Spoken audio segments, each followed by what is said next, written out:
ठंड में सुंदर वन जंगल में बर्फ की कहर शुरू हो चुकी थी। रानो चिड़िया अपने दादी के घर छुट्टी मनाने चली जाती है। छुट्टी में वो अपने दादी के घर जाती है तो दादी माँ से कहानी की जिद कर देती है। उसकी दादी माँ अपने ज़माने की एक सच्ची घटना बताती हैं। वो बताती है कि उनके जो गांव का खेत है जिसमें वो लोग सब्जी लगाते हैं, उस खेत के पास एक बहुत ही बड़ा बांस का बगीचा है जिसमें बहुत बड़े बड़े बांस लगे रहते हैं। उस बांस वाले बगीचे में एक परी रहा करती थी। लोग कभी उसे परी तो कभी उसे चुड़ैल तो कभी उसे भूतनी बुलाया करते थे। एक दिन उसके बाबा और चाचा साथ में खेत में बैठे हुए थे। तभी उस खेत में से एक औरत आती है जिसके सर पे बहुत बड़ा रेड कलर का बिंदी रहता है और नाक जितना लंबा घूंघट ली रहती है। तभी वो उसके देखते ही उससे पूछा जाता है कि तुम कौन हो और किसके घर की हो। वो कोई जवाब नहीं देती और चुपचाप अपने बांस वाले बगीचे में चली जाती है। तभी ऐसे करते करते कुछ दिन बीत गए। धीरे धीरे करके वो पूरे गांव वाले को नज़र आने लगी। गांव वाले भी अब जान गए थे उस चुड़ैल के बारे में। सारे गांव में ये बात फैल चुकी थी। अब सब कोई अंधेरा होने के बाद वो उस पेड़ के पास से कोई नहीं गुजरा करता था। उस चुड़ैल के डर से सब लोग अपने अपने घर में चले जाते थे। एक दिन उनके घर पे गेस्ट आते हैं और उन्हें बिल्कुल भी इस बारे में पता नहीं था।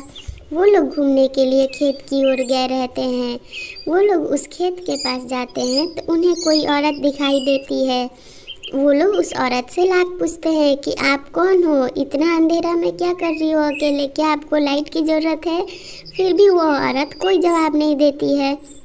उस दिन वो लोग तो घर आ जाते हैं और वो लोग ये बात का जिक्र करना ही भूल जाते हैं घर पे कि उन्हें एक औरत उस पेड़ के पास मिली थी। फिर अगले दिन उनका मन करता है कि वो लोग घूमने जाए। फिर अगले दिन जब वो लोग घूमने के लिए निकलते हैं तभी उन्हें कोई आहट सुनाई देती है। उस आहट को सुन के वो लोग इतना ध्यान नहीं देते।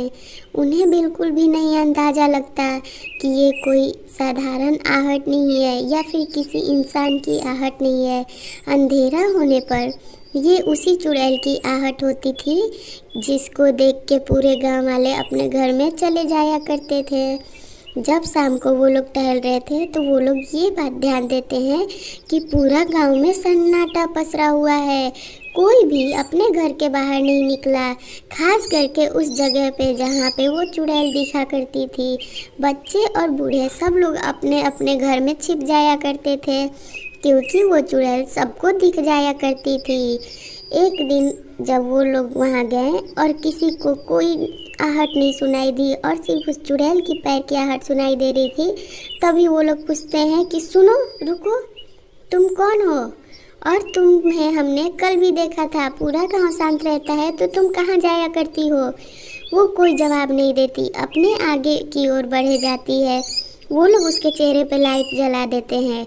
लाइट जलाते ही उन्हें पीछे से आवाज़ आता है, चलो घर चलो, जल्दी घर चलो। तभी वो लोग देखते हैं कि उनके घर वाले आवाज़ दे रहे थे।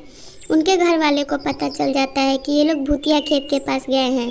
घर पे जाके वो लोग सारी कहानी बताते हैं कि वो कोई साधारण औरत नहीं, उस पेड़ के पास रहने वाली चुड़ैल है। अब वो लोग वहाँ कभी नहीं जाते हैं। जब भी किसी के घर कोई भी गेस्ट आता था अब मना कर दिया जाता था कि शाम ढलने के बाद उस पेड़ के पास कोई नहीं जाए। धीरे धीरे करके उस चुड़ैल को मुक्ति मिल गई और वो बहुत ही प्यारी चुड़ैल थी, कभी किसी को कोई नुकसान नहीं करती। ऐसी कहानी देखने के लिए मेरा चैनल ज़रूर सब्सक्राइब कर लें।